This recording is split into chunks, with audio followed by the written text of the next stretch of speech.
Well, I think first of all, it's the biggest production we've ever done. We went to like 3 different studios. We recorded the drums and the vocals in Sweden. We did the guitars in Norway, and we mixed it in England at Andy Sneeps. But also like we use choir. We never used real choirs before because it's always been on the keyboards. And yeah, it's just like a huge orchestra, so it's like over 100 persons working with it.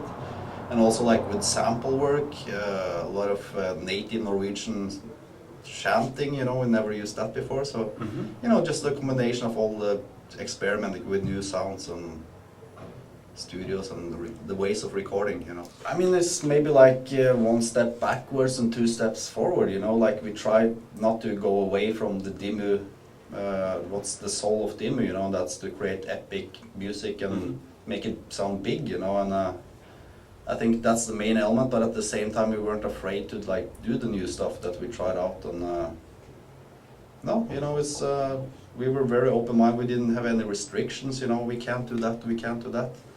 But as long as we keep it metal and, you know, don't go too far. But we like a lot of different sort of music, you know, we don't like just black metal or death metal, you know, we listen to a lot of crazy stuff, so we just combine all the stuff we like and put it into one package, so to speak.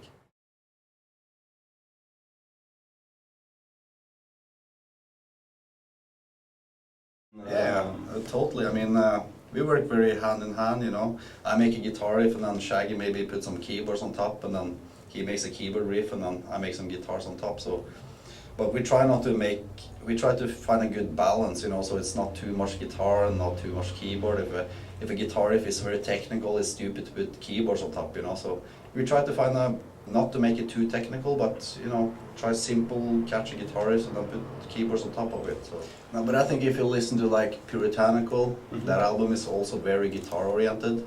So ever since at least I started in the band, it's been the guitars has been a focus, but it's been also the keyboards, and before it was just keyboards was very dominant in Dimmu Borgir, you know.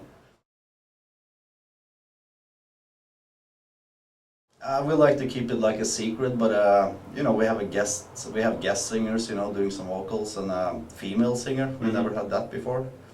Yeah, she's called Agneta from Norway, a Norwegian band called Jerv. So you know, it's just some experiment for us and try out something new, and this goes along with the album. You know, the whole album is about trying new stuff out, and if you don't try new stuff out, you'll get burned out, and you know, we have to do it. And it's better to try and fail and don't try, you know, at all. So yeah, with this whole album, it's just elements that we never done before, and that's also included with the vocals. So yeah, there's different session vocalists on this album. Yeah. Several.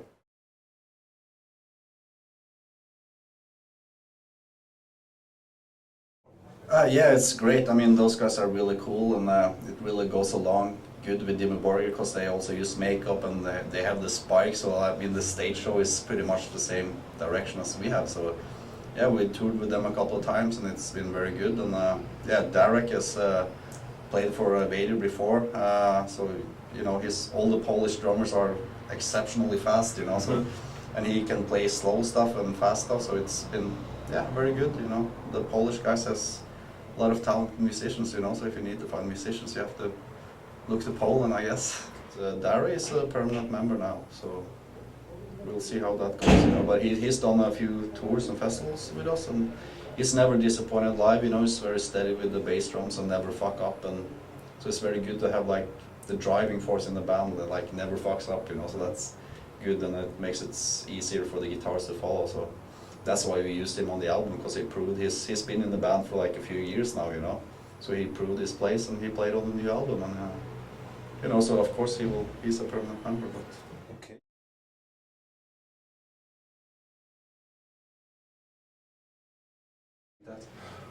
no, I don't think it's meant like that, you know. But you know, if you're gonna listen to Dimmu, you have to be open that it's not gonna be like one direction. It's not gonna be black metal. It's not gonna be thrash metal. It's just gonna be a package, you know. So I think there's some elements for everyone to like, but it's not, of course, not music for everyone. But there's so much going on. So, but it's not directed at anyone, you know. Like we don't want to take over the world or anything.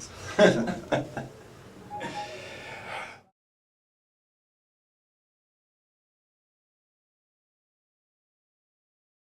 Well, I mean, Silenos did some research about Aleister Crowley and he's read a lot about him, you know, so he decided to write some lyrics about him, you know, and so it was just like a natural thing for us to use Abrahadabra, and that was his magical formula, you know. Yeah, I mean, it's just, we don't do anything like, oh, we have to write about heaven and hell and we have to do this. I mean, one album we write about that and the other we can change completely, you know. But of course, writing about hell and Satanism, it just goes hand in hand with Dimmu. It's always been a big part to write about Satanism, you know. So it's, Aleister Crowley really represents that good. So it's, you know, it's a good thing for us at least, to have some inspiration from him as well.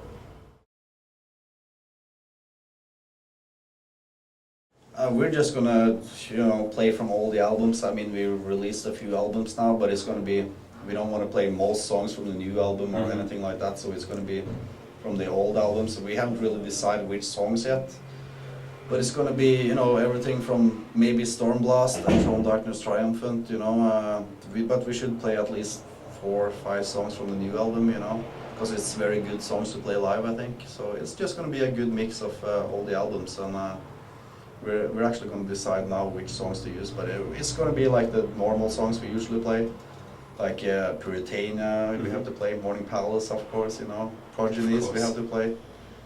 So, you know, it's, but we also have to mix it in with some new blood.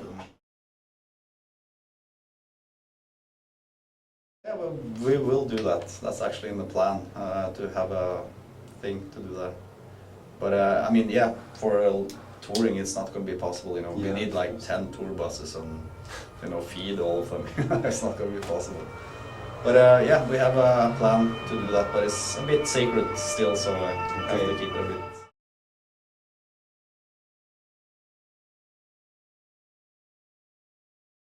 I have no idea, you know. We've never done anything like this before, so this is going to be a completely new experience. But it's like, we were open-minded to try out new stuff, and they asked if we wanted to tour with them before, but at that time we said no. But now it's like, yeah, why not, you know? And it's cool to play in front of new people and see how they react, if they're going to spit on us or whatever, you know. But we're just going to do our thing and, you know, play blast beats. But it's, you know, only time will tell. But it's a new experience, but it's not something we're going to continue like play with big bands like that, you know. It's after that we're going to tour with Enslaved, you know, and go back again. So, but it's, you know, fun to do something new for once. As I said, it's just going to be a new thing for us, and we have no idea what to expect because we haven't been in that situation. I mean, we've done big things like Ozfest, which is like a lot of different bands, but it's probably going to be like playing a festival, you know. There's a lot of different bands there, you know, and people show up, and it's also cool to like mix the bill, so it's not just 3 bands playing blast beats, you know. It's kind of boring, you know, so it's, you know, we'll see how it happens. Okay.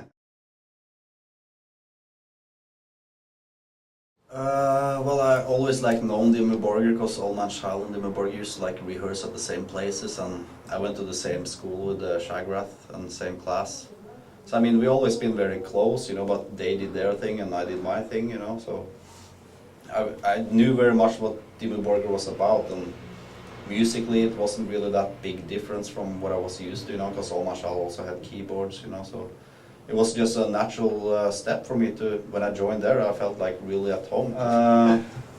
Yeah, so joining Dimmu Borgir for me was just natural progress, and it's been going really good, and, you know, I can use my ideas there, and, you know, we respect each other, and I respect their ideas, they respect my ideas, you know. So it's, yeah, we work really good, and I don't think the relationship, to call it like that, would have lasted for 11 years if it didn't work out. So it's, no, it's been great 11 years, a lot of new experience. Yeah, well, we have these 2 tours now, and we're really happy or excited to see how the album will go, you know. We have to take it step by step. But it's, you know, we plan on doing as much live as we can, and we have a big thing going on with the orchestra, you know, so we have plans on on that, playing a show with a full orchestra.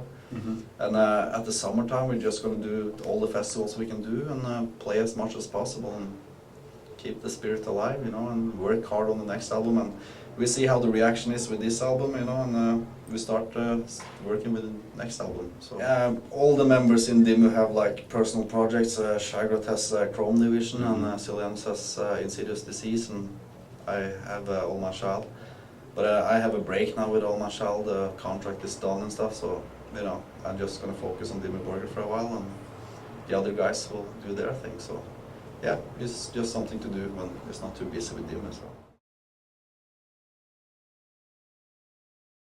It might be, but we do that sort of on purpose. We don't really like to release albums every year because it's sort of course. I think it's boring with bands. Like I buy an album and then like a few months later it's a new album. It's like, you know, we rather use our time and make it good. And so at least 2-3 years I think is perfect for Dimmu Borgir because it's a bit more mysterious, you know, and keeps it more interesting. And then once we release an album, we can just go full on with tours and stuff like that. And so that's we do that on purpose actually. So, but it shouldn't be any more than 3 years.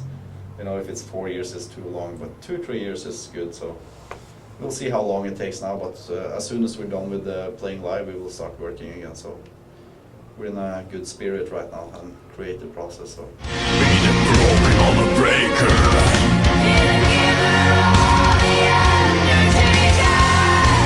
Unlock and open the door.